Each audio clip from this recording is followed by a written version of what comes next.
विद्यार्थियों, आप सभी का एजुकेशन डोर पर स्वागत है। आज हम पढ़ने जा रहे हैं कारक। संज्ञा या सर्वनाम के जिस रूप से उसका संबंध वाक्य की क्रिया से जाना जाए उसे कारक कहते हैं।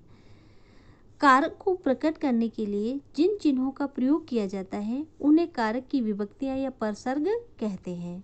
पर का अर्थ है बाद। कारक चिन्ह संज्ञा या सर्वनाम के बाद लगते हैं। तो हमने संज्ञा, सर्वनाम और क्रिया के बारे में हमने पहले जानकारी प्राप्त की थी। तो देखिए, संज्ञा या सर्वनाम है, उनका वाक्य में जो क्रिया है उसके साथ संबंध बताया जाएगा, उसे हम कारक कहते हैं। और जिन चिन्हों का हम प्रयोग करेंगे, भाई जिन जिन निशानियों से हमें पता चलेगा कि भाई ये संबंध बता रहे हैं, तो जिन चिन्हों का प्रयोग किया जाता है उन्हें ही कारक की विभक्ति कहते हैं। उदाहरण देखिए, बालक ने खाना खाया, बालक करता है ना, संज्ञा, और खाना खाना क्या है, क्रिया। तो देखिए ये क्या बता रहा है, बालक और जो खाना खाने की क्रिया है उसके साथ में, उसके वाक्य के साथ उसकी क्रिया का संबंध बता रहा है, इसलिए नए शब्द जो आ रखा है वो उसका कारक है। शिक्षक बालकों को पढ़ा रहे हैं, मजदूर हथौड़े से पत्थर तोड़ रहे हैं, पिताजी बच्चों के लिए खिलौने लाए, माली ने पेड़ से फल तोड़े, बंदर डाल पर बैठा है।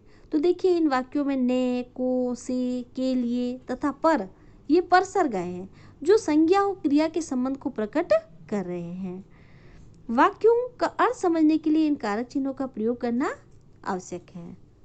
तो हमने पढ़ा, संज्ञा या सर्वनाम के जिस रूप से उसका संबंध वाक्य की क्रिया से किया जाता है उसे हम कारक कहते हैं। कारक के 8 भेद होते हैं। तो देखिए, पहला भेद है कर्ता कारक। इसका विभक्ति चिन्ह है ने, लक्षण है क्रिया करने वाला। इन सबको हम पूरे ढंग से पढ़ेंगे, एक एक कारक के बारे में थोड़ा सा अपन हल्की सी जानकारी ले लेते हैं। दूसरा है कर्म कारक, जिसका विभक्ति चिन्ह है को, जिस पर क्रिया का प्रभाव पड़े, इसके लक्षण है। तीसरा है करण कारक, से, जिस साधन से क्रिया की जाए। चौथा संप्रदान कारक, इसका विभक्ति चिन्ह है को या के लिए, जिसके लिए क्रिया हो। पांचवा अपादान कारक, से, जहाँ पृथक होने का भाव हो, यहाँ अलग होने का भाव होगा। छठा संबंध कारक, का, की, के, रा, री, रे, जिससे संज्ञा का अन्य पदों से संबंध ज्ञात हो। सातवां अधिकरण कारक, में, पर, ये इसकी विभक्ति चिन्ह है, क्रिया होने का आधार या स्थान बताएगा। आठवां है संबोधन कारक, हे, अरे, जिससे संबोधित किया जाए। तो हम इन 8 कारकों के बारे में जानकारी लेते हैं। पहला कारक है कर्ता कारक। कर्ता का अर्थ होता है काम करने वाला। संज्ञा या सर्वनाम के जिस रूप से क्रिया करने वाले का बोध हो उसे कर्ता कारक कहते हैं। जैसे देखिए, बालक ने पाठ पढ़ा, दादाजी ने खाना खाया। यहाँ पढ़ने की क्रिया बालक ने की तथा खाना खाने की क्रिया दादाजी ने की, अतः बालक ने तथा दादाजी ने, ये कर्ता कारक है। कभी कभी कर्ता कारक वाले वाक्यों में ने विभक्ति चिन्ह का प्रयोग भी नहीं होता है। कई बार ऐसा होता है कि वाक्य में ने नहीं आएगा, फिर भी अपने को पता चल जाएगा भाई काम करने वाला ही है, इसलिए कर्ता कारक है ये। जैसे देखिए, चिड़िया उड़ रही है, ने नहीं है ना। माधुरी नाच रही है, फिर भी अपने को पता चल रहा है कि भाई कर्ता कौन है यहाँ, चिड़िया और माधुरी। इन वाक्यों में ने परसर्ग नहीं लगा है, परंतु यहाँ भी संज्ञा शब्दों चिड़िया और माधुरी से काम करना प्रकट हो रहा है, अतः यहाँ चिड़िया तथा माधुरी कर्ता कारक हैं। कारक का दूसरा भेद है कर्म कारक। संज्ञा या सर्वनाम द्वारा की गई क्रिया का फल या प्रभाव जिस पर पड़ता है उसे कर्म कारक कहते हैं।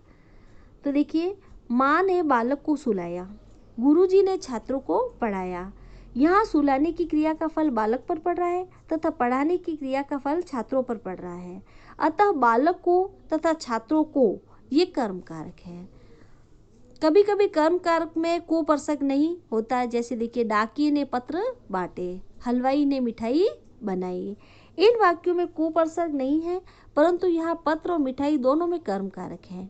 कभी कभी वाक्य में 2 कर्म भी होते हैं। जैसे देखिए, मालिन ने फूलों को गूंथकर माला बनाई, अतः यहाँ फूलों और माला दोनों में कर्म कारक है।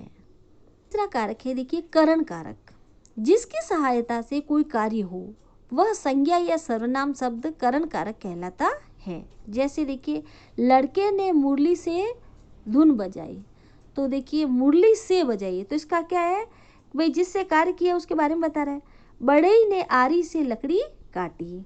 इन वाक्यों में धुन बजाने का साधन मुरली है तथा लकड़ी काटने का साधन आरी है। धुन बजाने की क्रिया मुरली से तथा लकड़ी काटने का काम आरी से हो रहा है, अतः मुरली से तथा आरी से करण कारक है। करण कारक में अधिकतर से परसर्ग का प्रयोग होता है, परंतु कभी कभी द्वारा, के द्वारा, है ना, इसका भी प्रयोग होता है।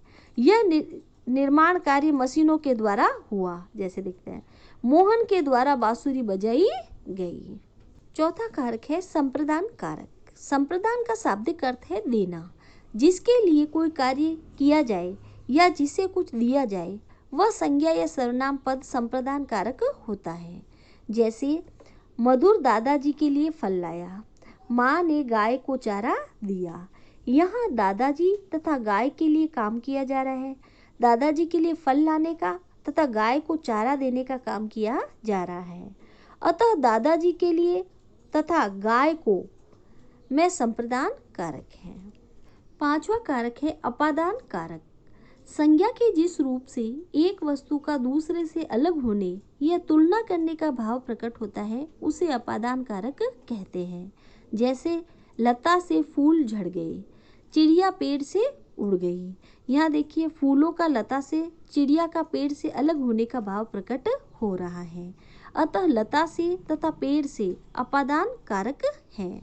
अपादान कारक का परसर्ग से पृथक होने का बोध कराता है। अन्य उदाहरण देखिए, बालिका घर से निकली, अमित अक्षय से लंबा है, वह मुंबई से आया है, पत्ता पेड़ से गिरा, वह सीढ़ियों से उतरा, वह ऋण से मुक्त हो गया।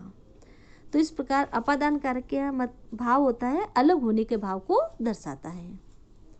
छठा कारक है संबंध कारक। संज्ञा के जिस रूप से किसी वस्तु का दूसरी वस्तु से संबंध प्रकट हो, उसे संबंध कारक कहते हैं। संबंध कारक दो संज्ञाओं के बीच संबंध बताता है। जैसे यह मेरा कंप्यूटर है, वह माधुरी का घर है। यहाँ मेरा और कंप्यूटर का संबंध स्पष्ट होता है तथा माधुरी और घर का संबंध ज्ञात होता है, अतः मेरा तथा माधुरी में संबंध कारक है।